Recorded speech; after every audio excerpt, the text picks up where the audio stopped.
Kalingkong dito.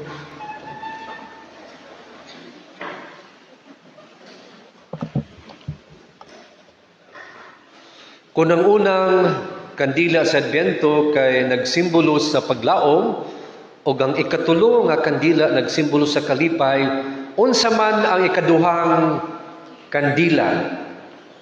Ang say kuno ni. Unsa to ikaduha ni? Amo na sa ipangutanaw niya no unsa kaha? Di ba to kalinaw ni siya? Basin og makadaog di ay ko. So ang gasa sa Pasko mausab ang gasa sa kalinaw. Unya kung pangutana ani kay kumusta man ang kalinaw sulod sa panimalay. Ingon nila nga aron kuno nga magsadya ug malipayon ang Pasko, we have to make peace in the home. Panahon sa Pasko kay ang pamilya kay maningkamot yun nga magkatapok. So mga ginikanan, mga anak, magsuon, mga paryente, ang atong mga mahal sa kinabuhi, mo na nga bibubuta kay doon natin mga homecoming, doon na mga reunion. So malipayon yun ang pamilya kon magkahiusa. Doon na panag-uban, doon na pag-istoryahay, o niya, apil po siguro ang katawan-ay ani. Apan atong dawaton kining kamatuuran, dili tanang pamilya kay malinawon. Usahay ang Pasko sa pamilya kay naapod ang kasakit. Kay naapa ang mga kasukko, ang kasina, ang dili pagtagad. Unya dunay mga butang nga dili nato gusto istoryahan ug katubangon. Bisan pag-unsa ka bongga sa imong handa sa Pasko, puno ang imong lamisa, nanindot na kaya imong dekorasyon sa imong balay, pero kung walay kalinaw sa kasing-kasing, kung walay kalinaw sa sakop sa panimalay, wala gihapon ang tinuod nga kalipay.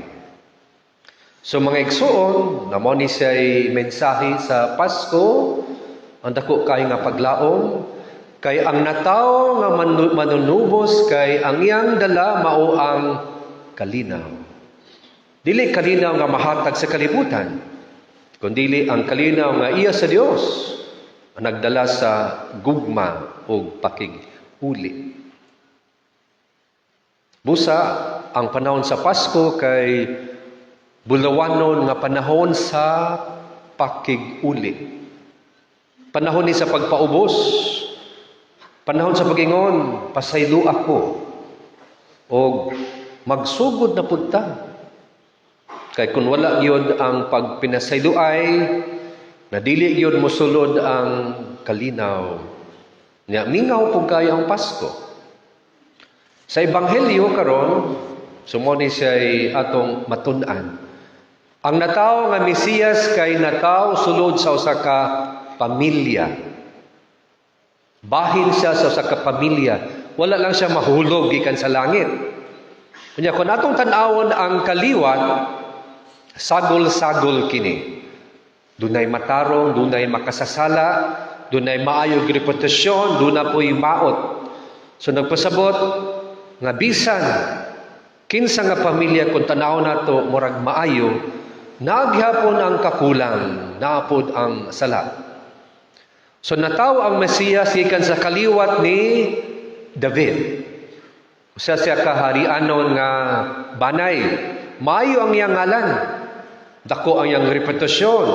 Daghan siyang mga nabuhat nga maayo, mga proyekto. Giila siya, sikat siya. Pero, nakabalo usab kita sa ngilngig nga sala ni David. Noon sa may sala ni Hari David. Saman, ato ni iparapol sa niya, ano? Sa may sala ni David, so usa ka giyon ni ana dunay pakigubat unya imbes nga moadto siya didto iharang gipasagdan na iyang mga sundalo nagpabili na siya sa palasyo unya kay nagantaw-antaw man siya ug dihay nakita niya usa ka usaman ka babae nga naligo ug ngano pong mingli man siya Kahilabihan kuno ka gwapa gyud kaayo ang maong babae. Unya unsa may gihimo ni Hari David? Lagi patawag man niya ang babae bisan kun duna ni asawa. Unya midulog, nakigdulog. Unya unsa may nahitabo kay nagdulog man. Lanibalik tong babae ba mingon nagsabak ko. So karon ang unang sala nanganak na pud og laing sala. Og karon kay doon naman to sa ibana sa may gihimo ni David gipauli giingnan nga mudulog sa iyang asawa dili man mudulog si Urias kay ang hunahuna didto man sa iyang mga kauban og sa iyang katungdanan isip sundalo nganong miuli kuno siya doon na may kaaway naman yung gihubog niya si Urias gipakaon wala gihapon naman ang gipadala niya balik dito unya ayang gitugon nga ibutang siya dito sa unahan. Hindi na asa ang mga ngilnig ng mga kaaway. Yung sa may nahitabo in town, sa buutan nga bana, napatay dyan siya. Killed in action. Nya karon, sa may gihimo ni David napatay naman, na yan ang gipangasawa to, balo. Abi niya nga walay nasayod. Pero ang Ginoo kay wala mahimuot. Mauto nga confront siya sa iyang sala.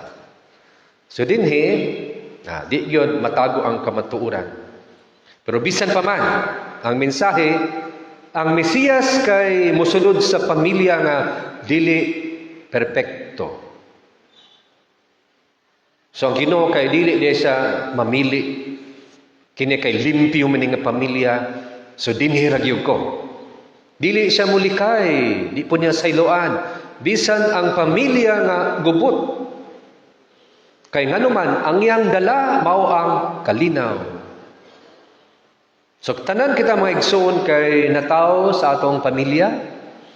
Doon na ba'y nataw din nga walay iyang pamilya? Wala. Nya mangutana kita, makapili ka ba sa imong pamilya? Kani bitaw matawa ang bata, mingon siya, ay dili ko ani nga pamilya, di ko ganahan ani. Kato ako. Wala kitay katungod nga mo pili kung asa kita mataw. Kinsa may nagbuot ani ang Ginoo. Nya ang Ginoo kay dunay say plano. Ngano kana nga pamilya? Unya ang matag pamilya kun ato siyang susihon kay pareho ra batang tanan. Dunay maayo, unya, duna po'y kulang. Na kung ang imong pamilya kay dako ang ngalan sa katilingban, dato pod gamhanan, naun sa may imong pagbatian, amo raglami, no? Raglami kayo ang kunon, kana akong pamilya, sakop ko na nga pamilya, kana ako mga paryente, pananglit og dili pod maayong reputasyon, kini nga pamilya kay palautang pug kaayo. Kini pamilya kay daghang mga libakira, mga chismosa. Ora unsa may itong pagbati ana, kugoy wa jud apila ng pamilya. Di jud ko sakop ana. Mo ni say kalibutanon nga pamatasan. Pero ang Ginoo kay dili maningon ana. So nang pagbasa, nagitigom ni Jacob ang iyang mga anak. Moning mga igsoon nga duna po'y lalis og away na ang kasina na ang sala batok sa usag-usa apan unsa may gihimo sa ilang amahan wala man gisalikway iyang gitigom og iyang gihiusa unya gipanalangin ni Jacob si Juda og mingon ang sentro dili mawala kang Juda hangtod moabot ang hari nga sundon sa tanang katawhan.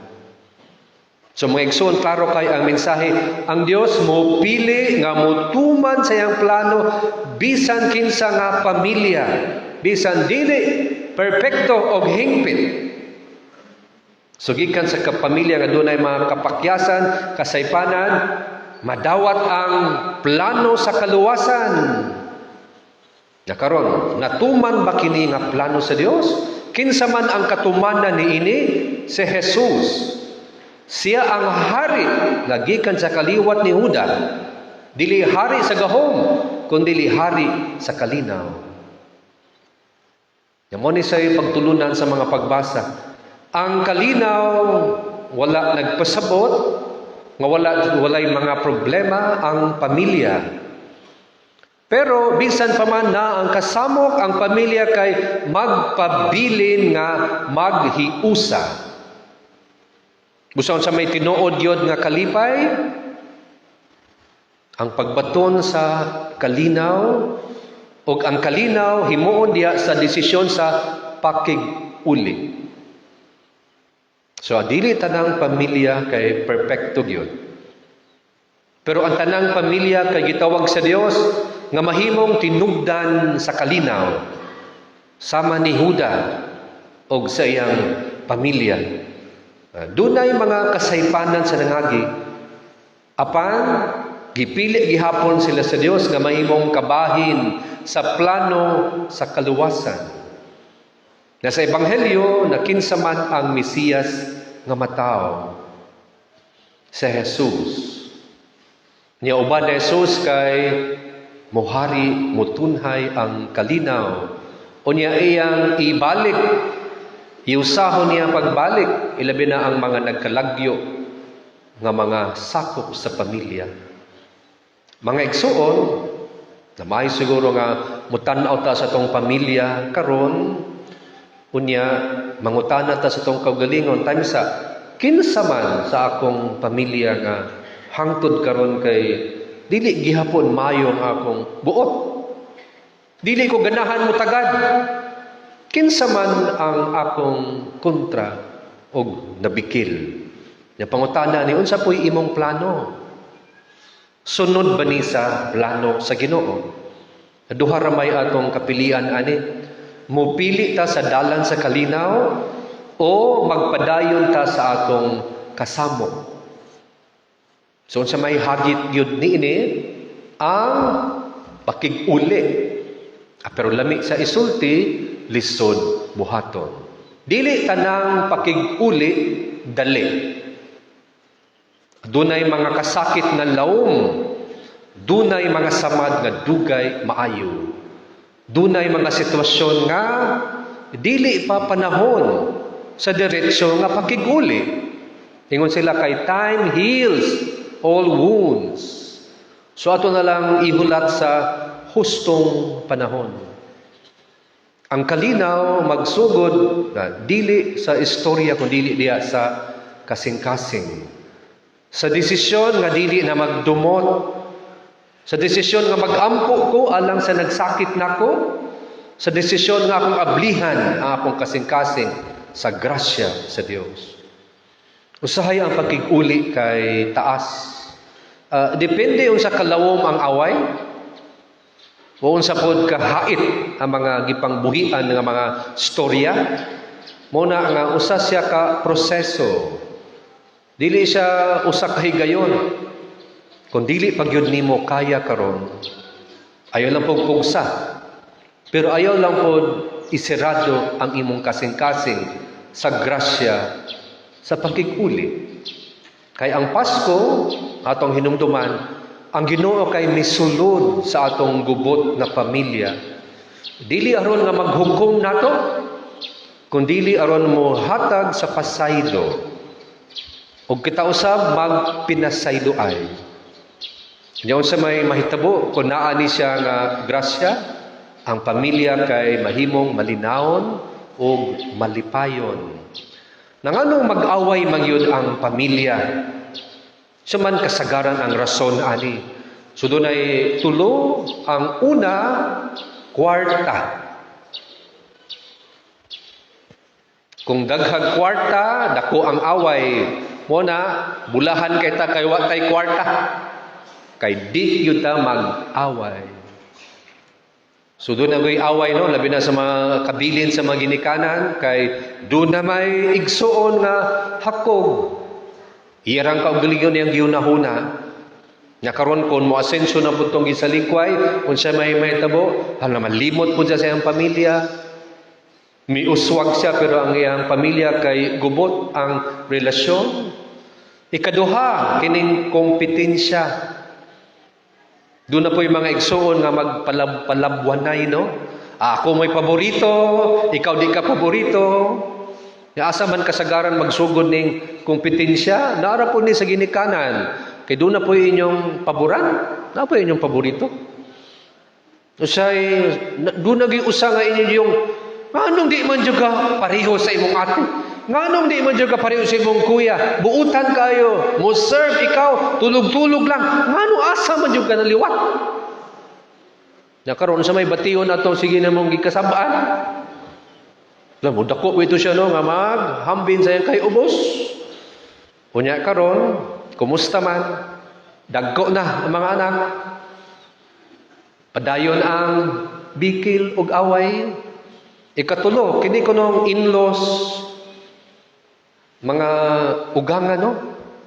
Usahay kay muapil-apil mo gud pod sa mga desisyon. Unya mo kumpara-kumpara pod, unya mag-report pod. So unsa may resulta ani? Mahimong gubot o lalis.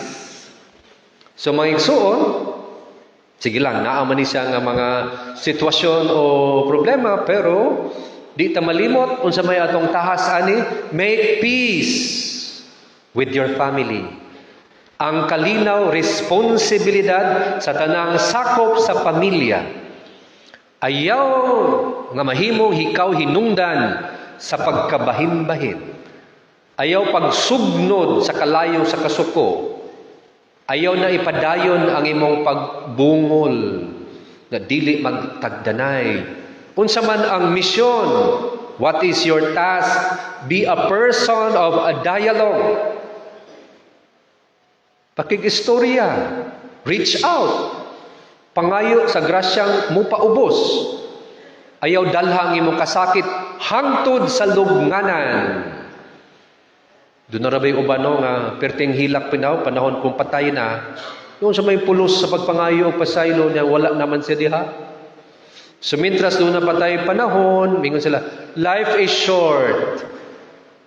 Don't make it shorter to anger. Ayaw kaayo padala sa imong kasuko ug kahiubos. Mga igsuon, ang simbahan usa-usab ka pamilya. So tanan kita kay managsuon. Bisan og lahi taw mga naong ani.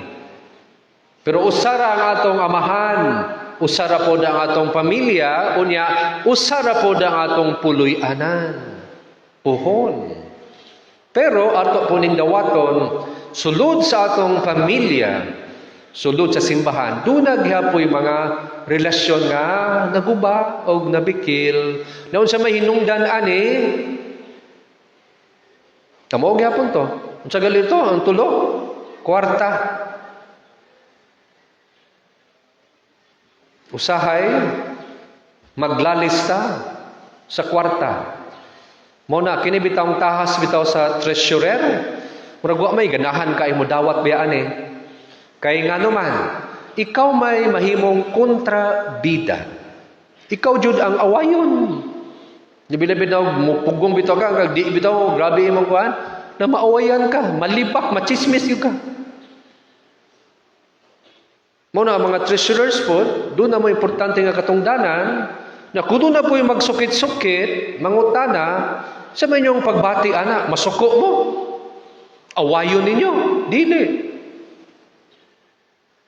Doon ako to'y pastor nga iyang gipusil iyang sekretary, no? Kabalita mo ato. Kung unsa kahinungdan ato sa ilang away, kwarta siguro. Kung naong po to sa pusil. Muna nga doon na tayo special meeting sa mga tanang mga treasurers. Atong hisgutan kini financial stewardship. Nya atong paningkamutan nga mahimutang matinud-anon sa atong pagdumala sa kwarta. Ang kwarta kay blessing man, tinuod. Nya mao man sa ning atong giampo, no? Nga panalanginan ta, naunta aron mudaghan na atong Christmas tree sa mga Christmas balls. Kay ngano man aron nga mudaghan na panalangin nato. Pero doon na tayo katungdanan, di ta malimot ana. Mahimutang responsable nga mga stewards.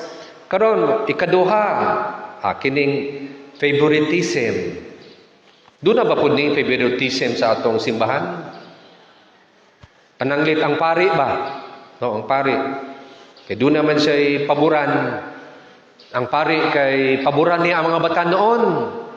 Basta gani ang batanon mo duol o muangyo. Sus, wag yun. Lami kay pahiyong si Father. Basta batanon. Pero ang mga tigulang gali mo duol, layo pa kani, gamugot na. O pagali katingog, gikasaba na. Napananglit ang pari po, kaya doon na siya paboran bitaw nga grupo. Kini kay mga choir, no? Kini mga paboran ni siya, kay aron, di ni manglakaw. Imagine kung simbahan ulat ay choir, tumingaw ka ita. Doon sabay bation sa mga lectors o sa mga lay ministers, laina po ni Father, uy, may paboran man. So sa may mahitabo sa atong pamilya, kung doon ay pabor-pabor, pero sa pagkatinood lang, kamo doon na po yung inyong mga paborito, no? Labi na sa mga ginikanan ba? Kaya ako muna nasinati, kaysa ako mga altar boys, laing parokya ni, dili din daghan man kayo sila na. Pero doon nag-iusa. Usa na po kabuok, murag ganahan gyud ko na yan. Kaya nga naman, active man gyud kayo sa mo serve.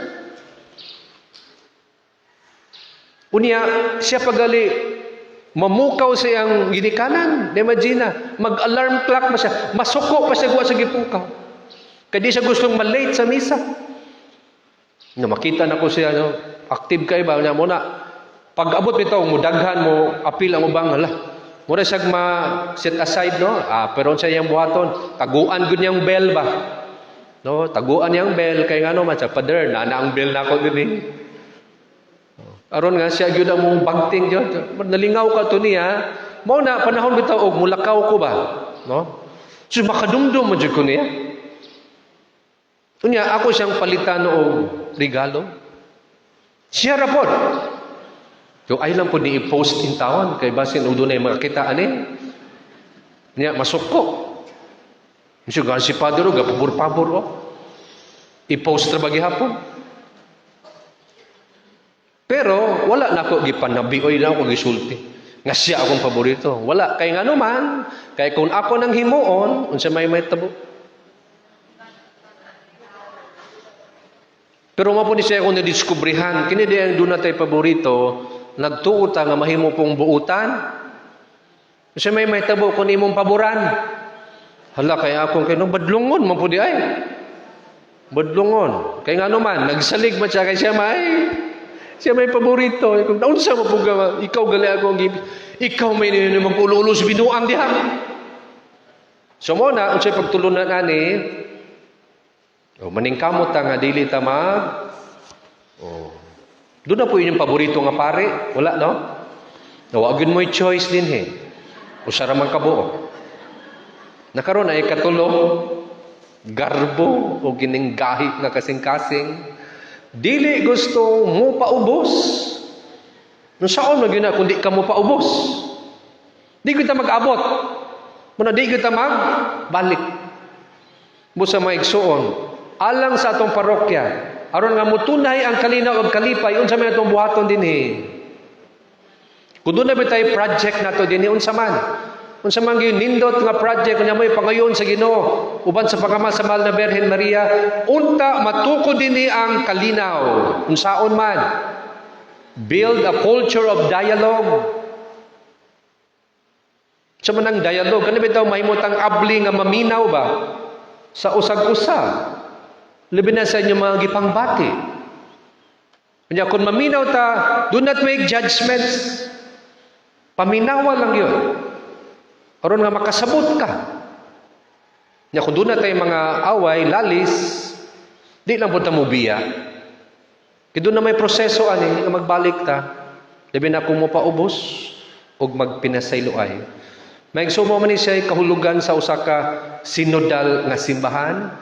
Usa ka simbahan nga kabalo maminaw. Kung wala gyud ta ani, kundi gyud bitaw ta kabalo maminaw, murag layo pa ta sa damgo sa Dios. So maigsuon si Jesus nataw sa pamilya aron nga tambalan ang atong mga pamilya. Ug nataw siya sa simbahan aron tudluan ta unsaon pag-ugman, pagpanalipod sa kalinaw sa pamilya ug sa simbahan. So unsay atong tahas ani? Let us promote a culture of dialogue. Asa man niya magsugod? Sugod sa magtiayon. Kumusta man ang pag-istoryahay sa asawa o bana? Wala na mo nagbungol? Wala na. Nya, sugod sa magtiayon, amo na ang pamilya na, then tabok na ta sa silingan, o niya atong ipadayon din sa atong simbahan. So kanunay, pilion nato nga mahimot ang a person of dialogue. O niya dinhi, utubod ang kalinaw. Amen.